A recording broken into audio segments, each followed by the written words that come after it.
Hi friends, welcome to the holiday practice for spoken English class from English with Asee.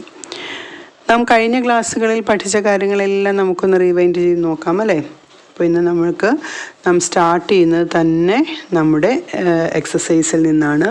കാരണം ഇന്നലെയുള്ള ക്ലാസ്സിൽ ഞാൻ എക്സസൈസിൻ്റെ എല്ലാ summarised ആയിട്ടുള്ളൊരു class section എടുത്തിട്ടുണ്ട്. അപ്പോൾ ആ വീഡിയോസ് കണ്ടിട്ടില്ലാത്തവർ ആ വീഡിയോ ഒന്ന് കാണുക. ആദ്യമായിട്ട് കാണുന്നവരാണെങ്കിൽ സബ്സ്ക്രൈബ് ചെയ്യുക.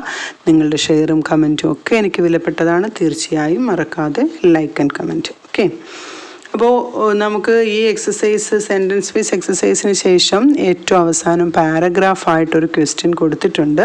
അത് നിങ്ങൾ മാക്സിമം ചെയ്യാൻ ശ്രമിക്കുക. കാരണം അത് നിങ്ങൾക്ക് പറ്റും, അതിനകത്ത് സംശയമൊന്നുമില്ല. കാരണം വളരെ സിമ്പിളാണ് ഇംഗ്ലീഷ് പഠിക്കാൻ. നിങ്ങളത് കറക്റ്റായിട്ട് അപ് ടു ഡേറ്റ് ആയിട്ട് പഠിച്ചു വന്നാൽ തീർച്ചയായും നിങ്ങൾക്ക് നല്ല രീതിയിൽ സംസാരിക്കാനാകുമെന്ന കാര്യത്തിൽ സംശയമില്ല. അപ്പോൾ നമുക്ക് എക്സസൈസിലേക്ക് കടക്കാം. ഒന്നാമത്തെ ക്വസ്റ്റ്യൻ, അവൾ നോവൽ വായിക്കാറുണ്ട്. അവൾ നോവൽ വായിക്കാറുണ്ട്. സെക്കൻഡ് ക്വസ്റ്റ്യൻ, അവർക്ക് ഒരു പുതിയ വീടുണ്ട്. അവർക്ക് ഒരു പുതിയ വീടുണ്ട്. തേർഡ് ക്വസ്റ്റ്യൻ, ഞങ്ങൾ സ്ഥിരമായി ഫുട്ബോൾ കളിക്കാറുണ്ട്. ഞങ്ങൾ സ്ഥിരമായി ഫുട്ബോൾ കളിക്കാറുണ്ട്. നെക്സ്റ്റ് ക്വസ്റ്റ്യൻ, എനിക്ക് പൂച്ചയെ ഇഷ്ടമാണ്. എനിക്ക് പൂച്ചയെ ഇഷ്ടമാണ്. നെക്സ്റ്റ്, നീ എങ്ങോട്ടാണ് പോയത്? നീ എങ്ങോട്ടാണ് പോയത്? സിക്സ്ത് ക്വസ്റ്റ്യൻ, നീ സിഗരറ്റ് വലിക്കാറില്ലേ? നീ സിഗരറ്റ് വലിക്കാറില്ലേ? സെവൻത്ത് ക്വസ്റ്റ്യൻ, അവർ വീട്ടിൽ വന്നിട്ടുണ്ട്. അവർ വീട്ടിൽ വന്നിട്ടുണ്ട്. നീ അവനെ പഠിപ്പിച്ചിട്ടുണ്ടോ? നീ അവനെ പഠിപ്പിച്ചിട്ടുണ്ടോ? ഓക്കെ, നീ അവനെ പഠിപ്പിച്ചിട്ടുണ്ടോ? അടുത്ത ക്വസ്റ്റ്യൻ, അവർ ബുക്ക് വായിക്കാറില്ലേ? അവർ ബുക്ക് വായിക്കാറില്ലേ? നെക്സ്റ്റ് ക്വസ്റ്റ്യൻ, എനിക്ക് ഒരു കൂട്ടുകാരനുണ്ടായിരുന്നു. എനിക്ക് ഒരു കൂട്ടുകാരനുണ്ടായിരുന്നു. അടുത്ത ക്വസ്റ്റ്യൻ, അവൾ നിന്നെ ഇഷ്ടപ്പെടുമോ? അവൾ നിന്നെ ഇഷ്ടപ്പെടുമോ? അടുത്ത ക്വസ്റ്റ്യൻ, ആരാണ് അവളെ വിളിച്ചത്? ആരാണ് അവളെ വിളിച്ചത്? അടുത്ത ക്വസ്റ്റ്യൻ, എങ്ങനെയാണ് അയാൾ രക്ഷപ്പെടുന്നത്? എങ്ങനെയാണ് അയാൾ രക്ഷപ്പെടുന്നത്? നെക്സ്റ്റ് ക്വസ്റ്റ്യൻ, നിങ്ങളുടെ അച്ഛൻ എൻ്റെ വീട്ടിൽ വന്നിട്ടുണ്ട്. നിങ്ങളുടെ അച്ഛൻ എൻ്റെ വീട്ടിൽ വന്നിട്ടുണ്ട്. ഈ 15 ക്വസ്റ്റ്യൻസ് ആണ് നിങ്ങളിപ്പോൾ എഴുതേണ്ടത്. ഓക്കെ, അപ്പോൾ അത് എഴുതിയതിന് ശേഷം അത് നിങ്ങളൊരു ബുക്കിൽ എഴുതുക. അതിന് ശേഷം അത് കമൻ്റായിട്ട് രേഖപ്പെടുത്തുക. ഇനി നമുക്കുള്ളത് അടുത്ത ഒരു പാരഗ്രാഫ് ക്വസ്റ്റ്യനാണ്.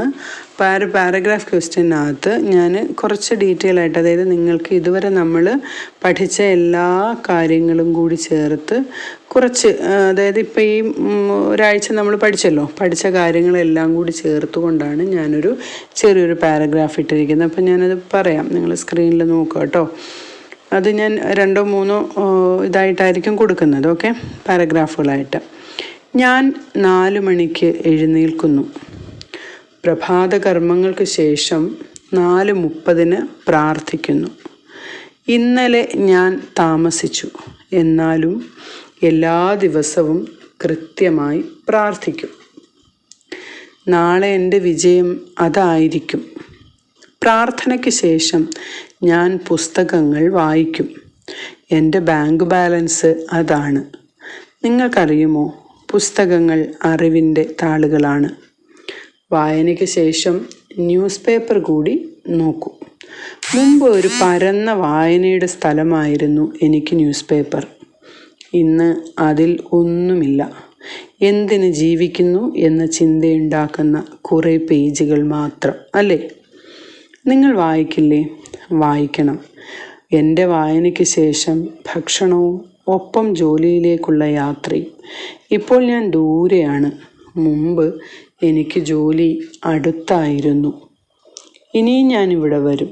അന്ന് നിങ്ങളോടൊപ്പം കുറേ സമയം ഞാൻ ചിലവഴിക്കും. ദൈവം എല്ലാവരെയും അനുഗ്രഹിക്കട്ടെ. അപ്പോൾ ഇതാണ് പാരഗ്രാഫ്.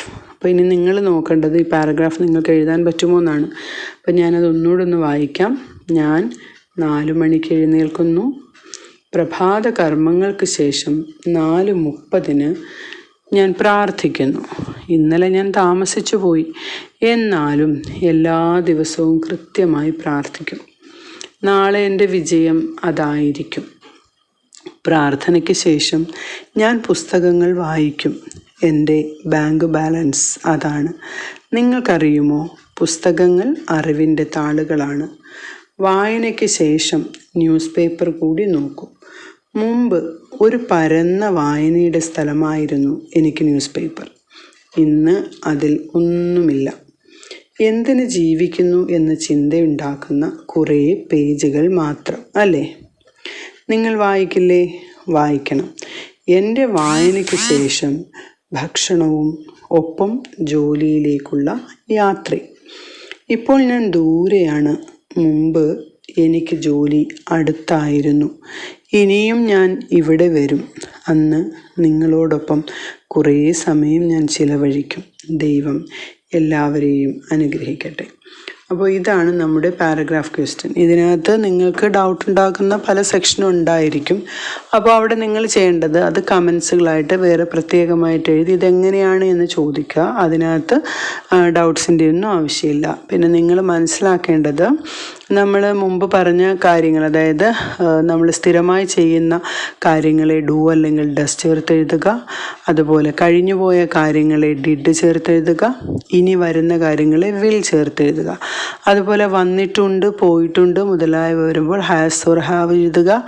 അതുപോലെ തന്നെ നമ്മൾ അല്ലേ ആണോ എന്നത് നമ്മൾ പഠിച്ചത് ഓർത്തിട്ട് ഇപ്പം അല്ലേന്ന് ചോദിക്കുമ്പം ഈസിൻ്റെ ഇറ്റോ ആണോ എന്ന് ചോദിക്കുമ്പോൾ ഈസിറ്റ്, അങ്ങനെയൊക്കെ മനസ്സിലാക്കി വെക്കുക. അതെല്ലാം നിങ്ങൾ കോൺവെർസേഷനിൽ ഉപയോഗിക്കാൻ ശ്രമിക്കുക. അതുപോലെ ഉടമസ്ഥാവകാശം പറയുന്നിടത്ത് ഹാസ്, ഹാവ്, ഹാഡ് യൂസ് ചെയ്യാൻ പഠിക്കുക. ആയിരുന്നു അല്ലെങ്കിൽ ആകുന്നു എന്ന അവസ്ഥകൾ പറയുമ്പോൾ ആമീസ്, ആർ, വാസ്, വെയർ ഒക്കെ ഉപയോഗിക്കാൻ ശ്രമിക്കുക. ഇങ്ങനെ നിങ്ങളുടെ ചുറ്റുപാടുമുള്ള കാര്യങ്ങളിൽ സ്പോക്കൺ ഇംഗ്ലീഷിൻ്റെ ആ ഒരു പരന്ന ഉപയോഗം, യൂസേജ് ഏറ്റവും പ്രധാനമാണ്. നിങ്ങൾ ക്ലാസ്സുകൾ മാത്രം കാണുകയല്ല, മറിച്ച് വളരെ എളുപ്പത്തിൽ നിങ്ങൾക്ക് ഇംഗ്ലീഷ് ഈസിയാണ്, വളരെ ഈസിയാണ്. കാരണം ഞാനും വെറും ഒരു മലയാളിയാണ്. ഞാൻ പഠിച്ചത് മലയാളം മീഡിയമാണ്. But whenever or wherever I want to talk anybody with English I can simply talk, simply speak. Because ഞാനത് യൂസ് ചെയ്തിട്ട് ആണ് ഇംഗ്ലീഷ് പഠിച്ചത്. അപ്പോൾ നിങ്ങൾ ചെയ്യേണ്ടത് മാക്സിമം യൂട്ടിലൈസ് ചെയ്യുക. തീർച്ചയായും മൺഡേ മുതൽ നമ്മുടെ കോൺവെർസേഷൻ സെക്ഷൻ ആരംഭിക്കുന്നതായിരിക്കും. അപ്പോൾ നിങ്ങൾക്ക് കുറച്ചുകൂടി കാര്യങ്ങൾ വ്യക്തമാവുന്നതായിരിക്കും. ഓക്കെ, അപ്പം ആദ്യമായിട്ട് കാണുന്നവർ സബ്സ്ക്രൈബ് ചെയ്യണേ, മറക്കരുത്. മാക്സിമം ലൈക്കും കമൻറ്റും ചെയ്യുക. Thank you for watching. Signing off.